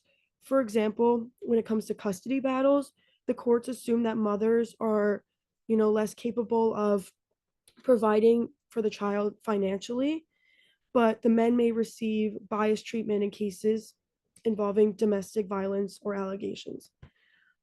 Employment discrimination and pay gaps. The legal system can perpetuate gender inequality through insufficient enforcement and anti-discrimination laws in the workplace. Women, particularly women of color, face barriers like gender pay gap, sexual harassment, and underrepresentation in leadership positions, and legal systems may fail to hold employers accountable for these systematic issues. So a lot of women, especially women of color, don't receive as much pay as men will, particularly white men. Let me just move to the. These are the statistics for the women's annual earnings compared to the a white man's. White men get average 55.5 thousand dollars a year. Asian women will get 46.3 thousand dollars. White women will get 42.8 thousand. Black women 33.2 thousand, and Hispanic women 30.3 thousand. Intersectionality, which is the mix of gender discrimination and racial discrimination. There's double marginalization. People who are both racial minorities and women, such as Latina, Black, Indigenous, and other women of color, face compounded discrimination, which is not just the sum of racial gender biases, but a unique form of marginalization that operates differently for them. For example, Black women will face racial discrimination in employment, in healthcare, and housing, but they also face gendered discrimination and expectations of behavior and appearance, which can limit their access to resources and justice. Economic inequality. The legal system can exacerbate economic inequalities faced by women of color, as they are trapped in low wage or low paying jobs or denied access to adequate social services. Economic disparities led to a cycle of poverty, which impacts access to quality legal defense, healthcare, education, and perpetuating systematic inequality. Women of color, especially Black and Indigenous women, are often overrepresented in the criminal justice system, particularly in crimes in areas of drug-related offenses and minor infractions. These women will face harsher penalties, and they'll face a higher rate of abuse in the correction facilities. And usually their needs and vulnerabilities are dismissed by the legal system while they're in incarceration. So these are pictures that I have that represent everything I've talked about. In the top left and right corner are people protesting for equal rights and to end racism in the incarceration system and the racial discrimination. On the middle, on the left side, is police officers stopping people because they over police in the Black communities, just checking bags, and this is what is causing over incarceration in these neighborhoods. In the middle of the picture, we have, in the bottom right, we have women fighting for equal rights in the workplace for higher paying, or just to end sexual harassment, anything like that. The woman in the bottom left of the screen, she is an advocate for racial discrimination and gender inequality, so she advocates for both. So, and in conclusion, the negative effects of race, gender, and the legal system are deeply intertwined, and with each factor exhibiting the impact of each other. So they both kind of work hand in hand in this. For individuals who face multiple forms of discrimination, such as women of color, transgender people, or just people of color in general. The consequences of legal inequality can be even more pronounced. Tackling these issues requires both structural reforms in the legal system and a cultural shift that recognizes the importance of intersectionality and actively works to eliminate bias and inequality, especially in the legal system, workplace, anywhere like that. And that's it.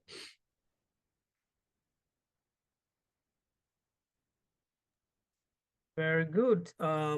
What made you decide to work on this topic for your final presentation and overall research from the semester?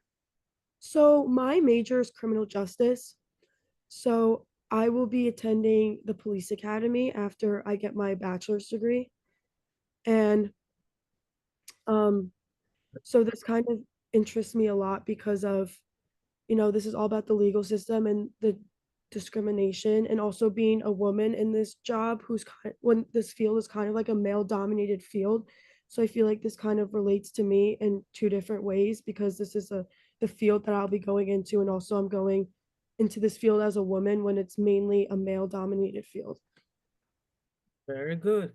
So when you graduate, how long is that before you go into the police academy? So I'll be taking the police test this upcoming summer. Okay.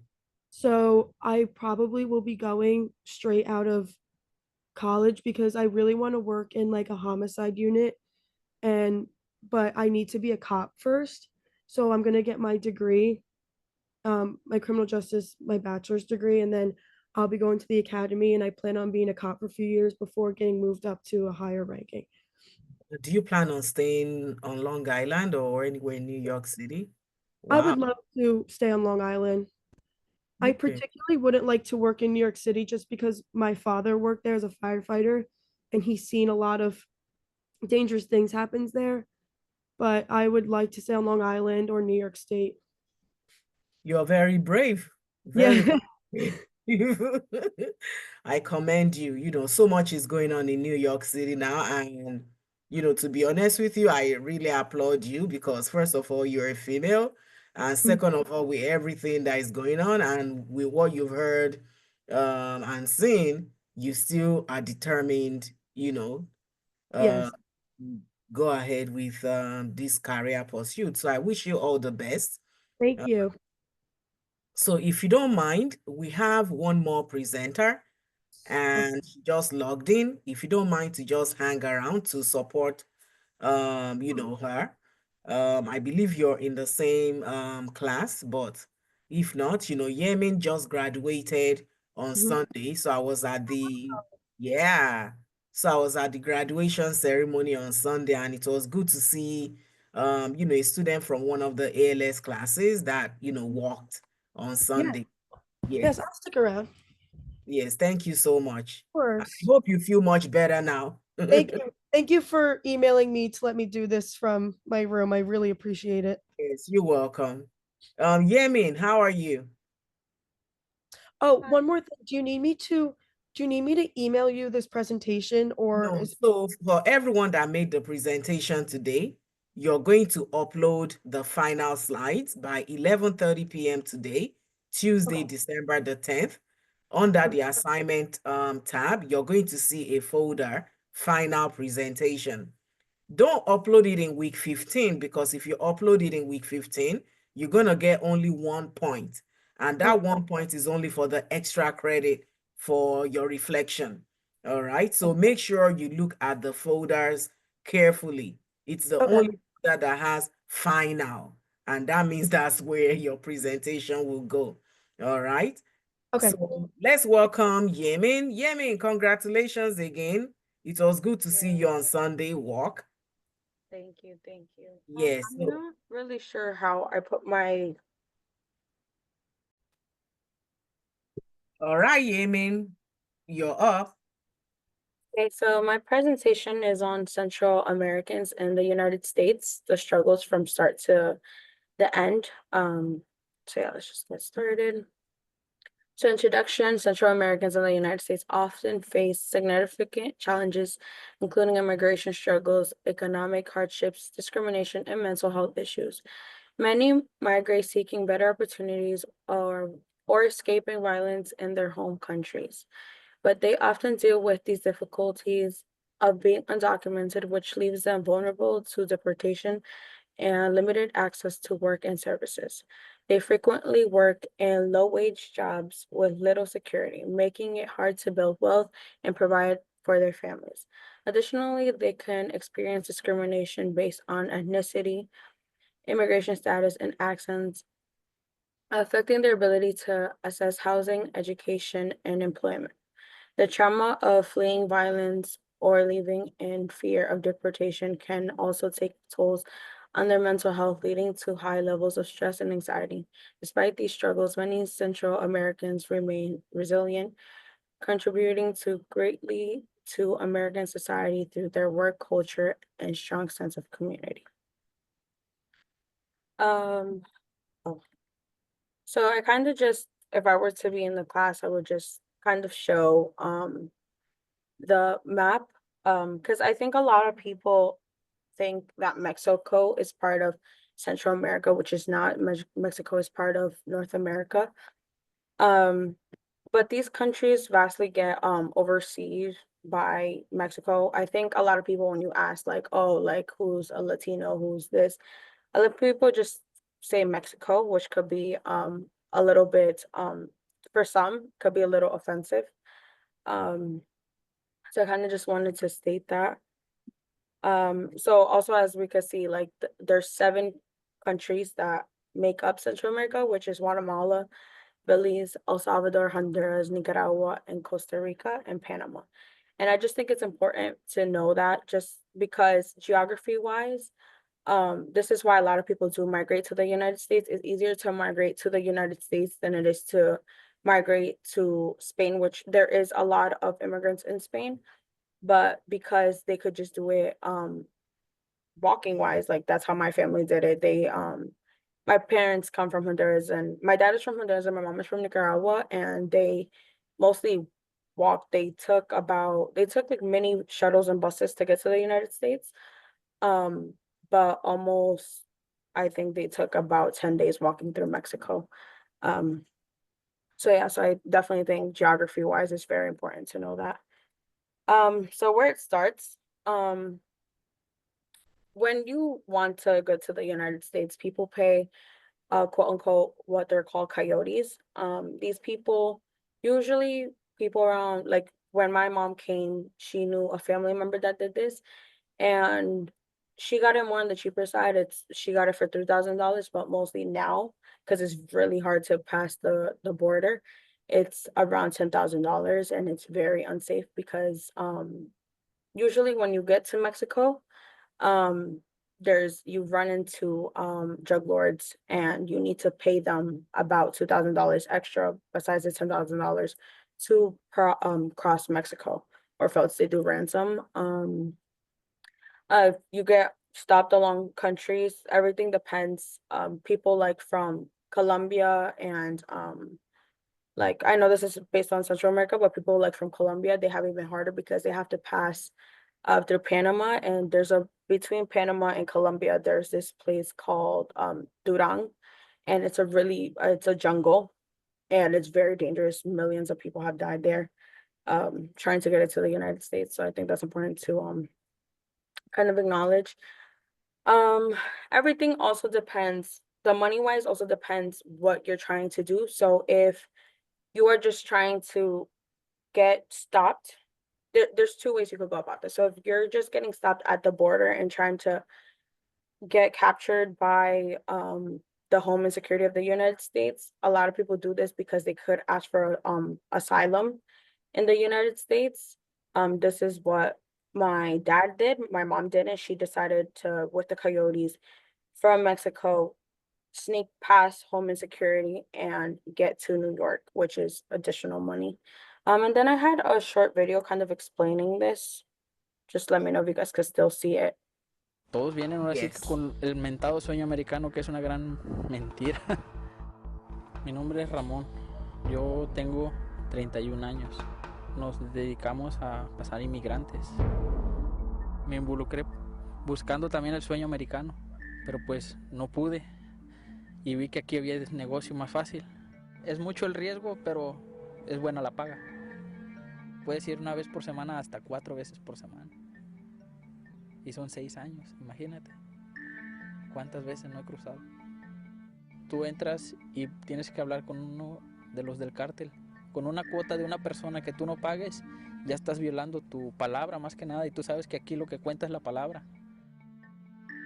El proceso empieza así, nosotros estamos en la casa, les llamamos casa de seguridad. La mayoría de las horas que manejamos es de lo que son 7 de la noche a 10 de la noche. De ahí, de lo que es 10 a 11 no se puede mover, porque es cuando andan los rondines con mayor frecuencia en la frontera. 12, 1, 2 de la mañana es cuando otra vez se puede volver a cruzar. Varias veces prácticamente hemos estado a punto de que nos agarren, pero gracias a que nos escondemos y hay veces también por las picaduras de animales, de las víboras, son los sustos que me han sacado. Pues yo lo veo como un trabajo normal.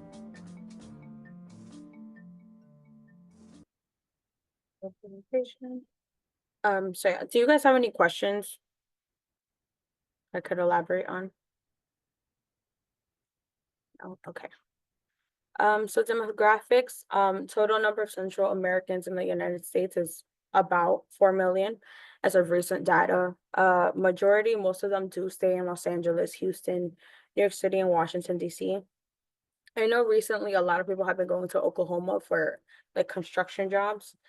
And breakdown of like the most countries that do come is El Salvador, Guatemala, and Honduras. So this is just a little graph for you guys to kind of see where most of them are placed. And as you guys can see, it's mostly in the cities.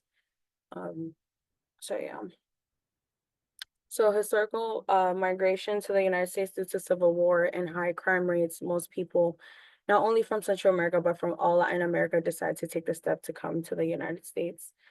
We could kind of see that the patterns have risen more. I definitely from like family members and all that stuff, we definitely know that because of Joe Biden's administration allowing like Venezuelans, Nicaraguenses, it's gotten even higher because he's opened up the border and allowed people to come with the United States protection. Key migration wave has happened due to the civil war in El Salvador and Guatemala. As I think a lot of people do know, those countries are very there's a lot of violence and corruption is a really big thing. So that's why a lot of people came in the civil when El Salvador had civil war, their war, a lot of civilians died. And that's why they were just escaping, and a lot of them did come to the United States. Thankfully, El Salvador has become very safe, so people are starting to go back to El Salvador. Current reasons, again, just violence, poverty, and climate change. And I know a lot of people have a lot of family now in the United States, and it's actually increasing more in the United States than back in their home countries. So people just want to be united with their family.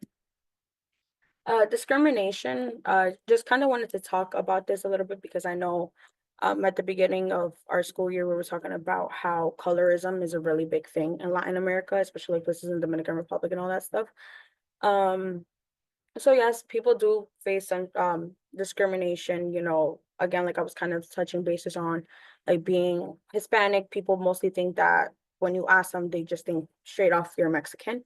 And that could be a little it kind of is seen bad when you talk to another Hispanic or Latinos. And not only that, but Latino countries are very colorist. People, I know like in Honduras, you get treated better if you're from have like European features, lighter skin color.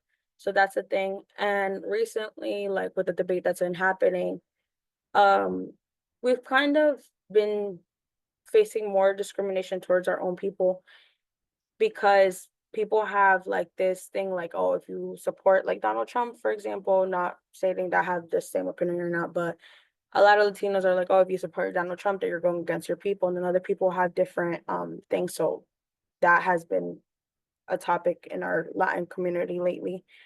And then yeah, so I kind of have a video too about that I'll be playing.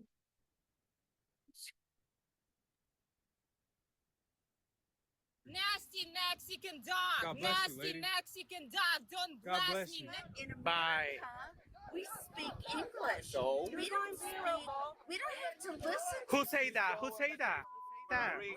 Who say that? With the rise of cell phone cameras to catch offensive acts of racism, there is perhaps more awareness of this type of hate in the US than ever before. But Latinos experience racism from other Latinos as much as from non-Latinos, according to a new report by the Pew Research Center. Aquí les grabo este video. Este puto racista me vino a tirar esto. In this video, two Latinos, a dark-skinned Mexican street vendor and a lighter-skinned Argentine walking his dog, confront each other on a street in Los Angeles. The Argentine says the vendor is taking up too much sidewalk space. As he starts to move against the vendor throws chili pepper at him, and the Argentine walker responds by overturning the Mexican vendor's cart. No soy un racista, mogólico. Soy argentino, retrasado mental. Latinos responding to the Pew Research Center survey said that having darker skin and being born outside the United States trigger more discrimination from within the community. Miami is a notable case in point. The city is 72% Hispanic, but Mexicans and Central Americans often say that they still feel the sting of discrimination by other Latinos.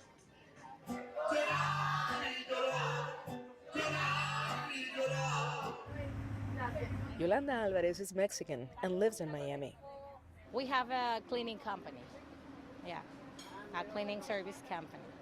And, you know, like I have beautiful reviews from my American clients.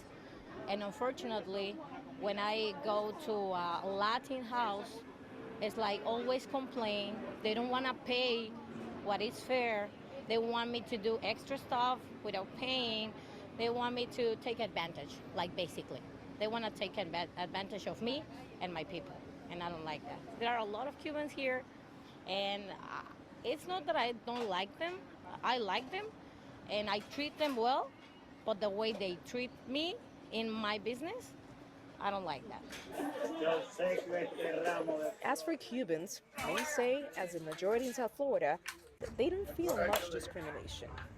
Yo vivo aquí en Miami como latina, como cubana, a lo mejor no lo siento tanto, sé que para otras regiones más al norte del país es mucho más común, pero por ejemplo aquí los cubanos vivieron una gran discriminación.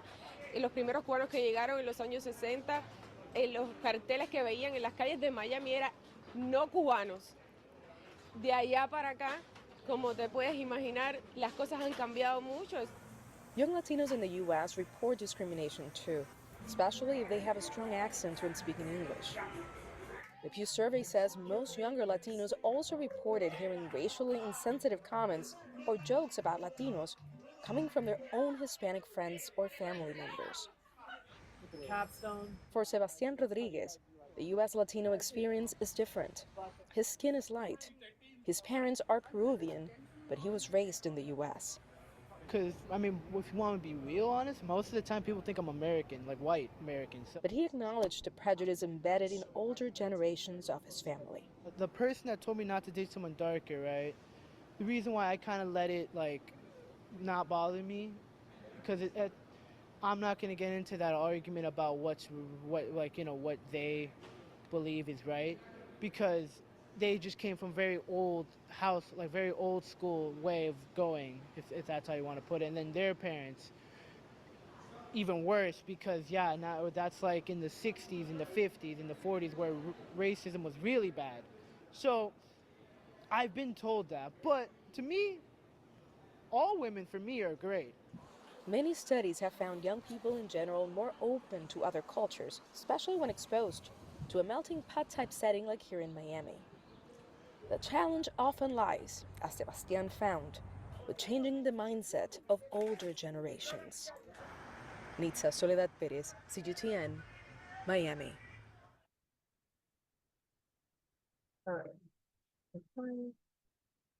Economic impact. Central Americans work in industries. We are looking at one of 26 diaries written by Charles Wilson Peale, a very important early American portrait painter, one of the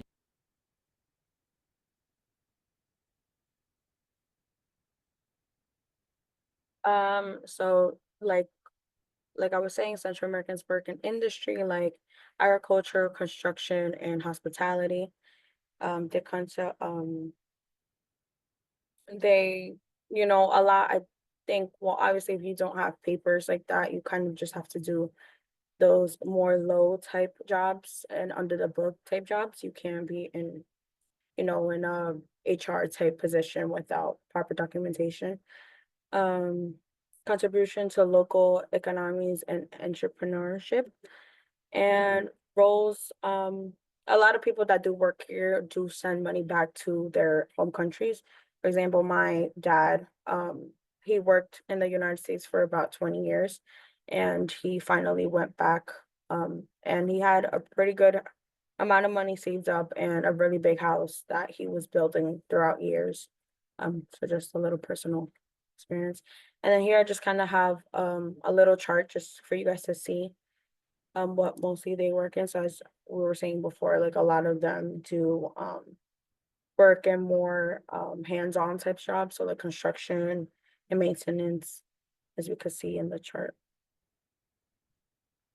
So some people may ask why doesn't the United States just do like a massive deportation? And we have heard about deportation in the past, but not on a huge scale where like, like they're trying to make up ideas now where like when you go to a hospital, they'll ask for documentation. If you don't have it, then you get deported there. When I was doing my research, undocumented people, since they can't claim that money back, they give the United States about, I believe it was $700 million, and things that haven't even been reported could be up to $1 billion. And then this is not even counting state tax. So the United States does have a lot of money that people have not claimed back on their taxes due to fear or because they can't. So just wanted to say that out. Challenges, immigration policies, issues like asylum and temporary protection. So this is pretty much just gives you permission to work and you have to renew it every year and then you have to see if you get accepted or not. Social challenges, discrimination, language barriers, and access to education, and then economic inequality in the United States. Do you guys have any questions? Okay. So some community, sorry, that advocate for them is like the Central American Organization in the US, CPS, that's another thing. And there's organizations and stuff that help promote citizenship for these people. So yeah. Let's see. And then finally, why is this topic important to me? Like I was saying before, my family are Central Americans that worked really hard in the United States. My mom came here since she was like 15, and my dad came when he was 20, and they met up here and they've been working ever since. My dad was here for about 3 years, I want to say, without protection. And then he finally got TPS with it, which allowed him to work um without the fear of, getting caught or anything. Um, so yeah, that helped him. And then my mom, obviously, my mom has been here for 20 years and she's finally ready to go back. And unfortunately, even though like she was seeking for asylum, they didn't grant that to her. So she's unfortunately has been here undocumented for a couple of years. And we're finally, now that I'm 21, I could sponsor her for her citizenship. Um, so yeah, it's a work in progress. So this is my presentation. And then these are my citations. Very, very good presentation. I'm very impressed. As a matter of fact, I was enjoying it so much that, I just, let you go on with your presentation as I did with Jennifer, with the additional minutes since you were the last two for the day anyway.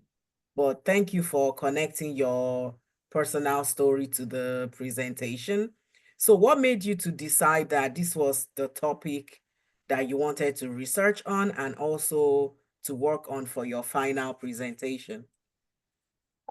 For me, it was just again, like I was saying, this is very close to me because my parents even me as like American citizen, because my parents didn't have residency or citizenship, I've felt sometimes even as an American like an immigrant. Because I would want to, travel with them and all this stuff, but because they can't, like it also stopped me from doing those things. And I just it was important to me because I feel like, again, like I was saying, when you talk to people and you're like, they hear Latin America, they always connect it to either like Mexico. Literally, the main ones I always hear is like Mexico, Colombia, or like Dominican Republic. The Central America is very it's underrated, and people don't really talk about those countries, which are very important. I think, in my opinion, there's like a lot besides the Mexicans. There's a lot of Hondurans that I know that are in like construction and are like, doing like these jobs that a lot of people don't do. And I do believe that, Latin Americans Latinos are like the backbone of the United States. So I wanted to talk about that. And I think a lot of people don't talk about discrimination. Like I know in our our history books and all that stuff, we talk a lot about African American discrimination, but we don't talk about other minorities that also go through discrimination in the United States, not only by, other like white people, I guess, but also by their own people, which is kind of sad. Um, so yeah, I wanted to touch topics on that. Please, the both of you and everyone that made the presentation today, Tuesday, December the 10th, do not forget to upload the final slides under the assignment folder, final presentation, okay? Not in the week 15 folder. Week 15 folder is only gonna get you 1 point because that's for the extra credit reflection. So you wanna make sure you have your slides by 11:30 p.m. tonight in the final presentation folder. Yeah, graduation on Sunday. How does it feel to be finally done? And Jennifer is on her way out too by next summer or so. So we're just chatting about her future endeavors before you came. So how does it feel to finally be done and over with? I mean, it feels amazing. I feel like I've been burnt out for a while now, so I'm just happy that it's over. But yeah, it's a bittersweet feeling just because also it's like school is all unknown my whole life. So now I'm kind of just figuring out what's my next step. Okay. And do you have any plans for next steps or what do you Yeah, have? so right now it's I'm gonna work for a while and then I'm gonna start applying for my master's program. So hopefully by fall 25, I'll be in New York City. Okay. Yeah. All right, stay in touch. I'm in New York City too, so feel free anytime to reach out. So, whether you're on Long Island like Jennifer or in New York City, I'm always within reach. So if there's anything you need, you can feel free to reach out. Again, congratulations on your graduation. And before I let you off the hook, make sure you upload your slides tonight. And also, I'm going to need you to sign the Google Doc with your name on it because you were initially registered for Thursday. So I need you to remove your name from Thursday and put it in today's, you're going to see last spot there. So everyone else, wishing you the best for the semester. It's been a pleasure having you as students in this ALS 1000 class. Continue to learn and empower yourselves with, ALS community issues and what makes each and every one of us part of this mosaic and melting pot. All the best on your finals and in your future pursuits. Thank you so much. Thank you so much. You're welcome. Happy holidays. You Happy too. holidays. Thank you. Bye-bye.